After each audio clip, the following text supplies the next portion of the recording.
वंदे मातरम दोस्तों। स्वरक्ष कला का उद्देश्य स्वयं सुरक्षा संकल्प सेल्फ डिफेंस सीरीज का ये 7वां पार्ट है। इससे पहले हम 6 सीरीज आपको दे चुके हैं, आप उनको देख लें और उनकी प्रैक्टिस कंप्लीटली कर लें। अब हम बढ़ते हैं अपनी 7वीं सीरीज की तरफ। ठीक है, इसके साथ हम आपको self defence, mix martial art, kick boxing, muay thai सब कुछ सिखा रहे हैं। ये कंप्लीट 60 दिन में हम इस कोर्स को कंप्लीट कर देंगे। उसके बाद आप इसकी प्रैक्टिस और कॉम्बिनेशन अपने खुद से बना सकते हैं, या आपको प्रॉब्लम हो रही है तो आप हमसे जुड़ सकते हैं। तो चैनल पे बने रहें, देखते हैं। आज हम बात करने वाले हैं बॉडी शॉट या शॉर्ट पंच बोल सकते हैं, इसको लीवर पंच कह सकते हैं या स्प्लिन पंच कह सकते हैं। इसको हम दोनों हाथ से किस तरीके से लें और इसका कॉम्बिनेशन कैसे बनता है, ये हम आपको इस वीडियो में समझाने वाले हैं।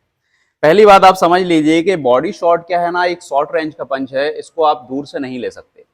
और दूसरी बात, आप इसको अकेले नहीं ले सकते हो, कभी भी ये कॉम्बिनेशन के साथ ही आता है। यानी कि या तो अटैकर आपके क्लोज है या अटैकर के साथ आपकी फाइट ऑलरेडी चल रही है, तो आपने उसको कोई कॉम्बिनेशन पंच दिया एंड बॉडी शॉट। ठीक है, बॉडी शॉट में दो चीजें और याद रखनी है जो लोग गलतियां करते हैं मोस्टली। एक तो वो रेंज का ख्याल नहीं रखते हैं, वो काफी दूर से बॉडी शॉट लेने की सोचते हैं।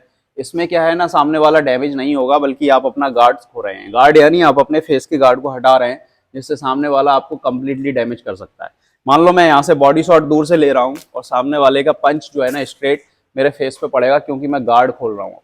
दूसरी गलती लोग करते हैं कि बॉडी शॉट के टाइम पे वो सोचते हैं कि सिर्फ यहाँ पे किस तरीके से भी मार दो तो उसको हिट होगा। लेकिन अगर उसकी कंडीशनिंग प्रॉपर है, यानी कि वो भी फाइटर है, तो उसकी कोर मजबूत होगी, कंडीशनिंग प्रॉपर होगी, तो उसको बॉडी शॉट का इस तरीके से कोई असर नहीं पड़ेगा। ये दो चीजें आप ध्यान रखो। बॉडी शॉट के लिए प्रॉपर जो आपका होता है ना वेट ट्रांसफर, यानी बॉडी पे आपको वेट को कैसे, अपने वेट को ट्रांसफर करना है और कैसे पूरी पावर को एक हाथ में जनरेट कर देना है, यही एक टेक्निक होती है कि बॉडी शॉट नॉकआउट पंच बन जाता है लोगों के लिए। ठीक है, हम इसको देख लेते हैं कैसे करना है। पहले मैं आपको बता देता हूं कि एक सिंपल प्रोसीजर क्या होता है। बॉडी शॉट की जो क्लोज रेंज है वो हमारी इतनी नजदीक है, यानी कि जितनी हुक पंच की थी, हुक पंच से भी बल्कि मैं कहूं थोड़ी सी और कम। ठीक है, ये बॉडी शॉट की क्लोज रेंज है। इसके अलावा अगर मैं इस रेंज में हूं तो बॉडी शॉट नहीं ले पाऊंगा, लेकिन अगर मैं इस रेंज में हूं तो बॉडी शॉट ले सकता हूं, यानी नजदीक से ले सकता हूं, दूर से नहीं ले पाऊंगा। पहली बात ये ध्यान रखें आप बिल्कुल अच्छे से।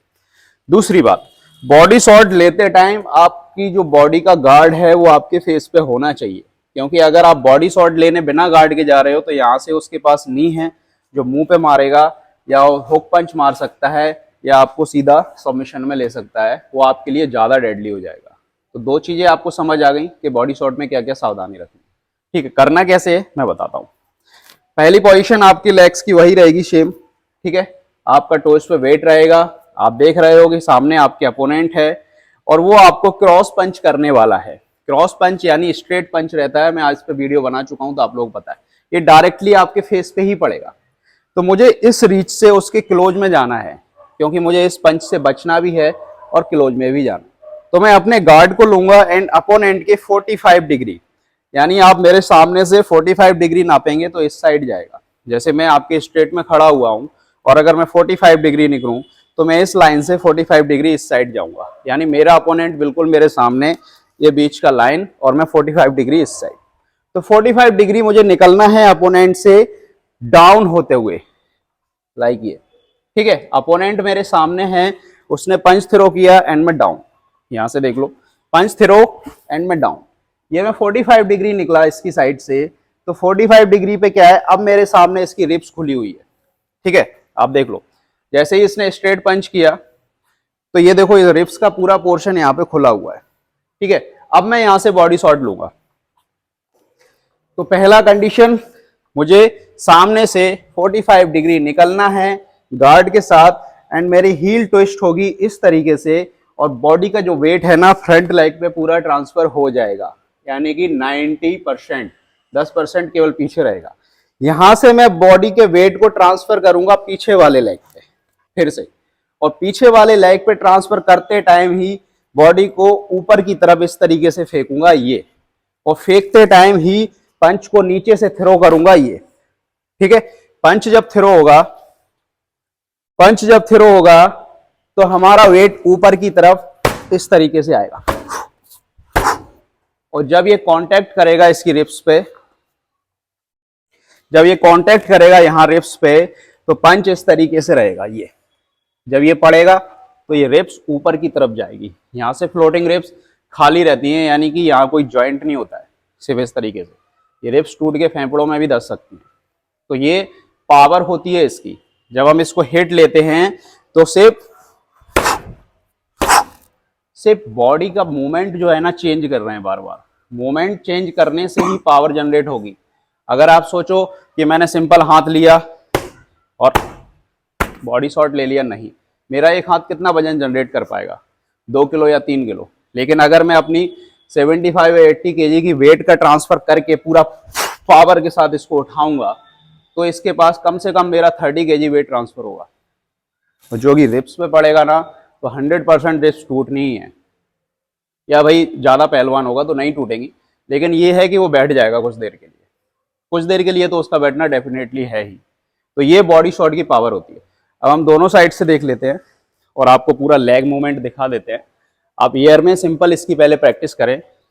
Guard 45 degree down, body twist and punch and back and punch and back. ठीक है, इसके जो कॉम्बिनेशन है वो मैं आपको आगे बताऊंगा। तो डाउन हिट, यही आप सेम राइट साइड से डाउन हिट, ये दोनों साइड से होगा। ठीक है, ये फुल बॉडी में आप एक बार देख लो। Down hit and back, okay, down hit and back.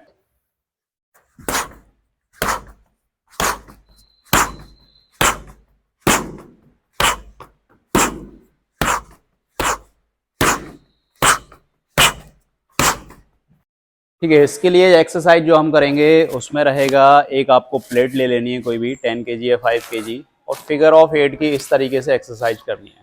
ये आपके पंचेस के साथ आपके शोल्डर, आपके एल्बो और आपके फोर आर्म्स को भी ट्रेंड करेगी और साथ ही आपके बैक को भी मजबूत करेगी। बस यही एक एक्सरसाइज है, बाकी आपको सब आपको रेगुलर करते रहना है। ठीक है, तो सेल्फ डिफेंस सीरीज का ये 7वां पार्ट भी आपको समझ आ गया है। अब हम इसके बाद 8वां पार्ट लेके आएंगे, लेकिन इसकी प्रैक्टिस आपको जो करनी है 100 पंच दोनों साइड से करनी है, जो मैंने बता दिया है आपको। और इसके साथ जो सबसे ज़्यादा इंपॉर्टेंट है वो है वार्म अप और एक्सरसाइज। ठीक है, ये 2 चीज़ें भी आप कंप्लीट कर लीजिए। तो कल फिर मिलते हैं एक नए वीडियो के साथ, एक नई सीरीज के साथ। तब तक के लिए जय हिंद।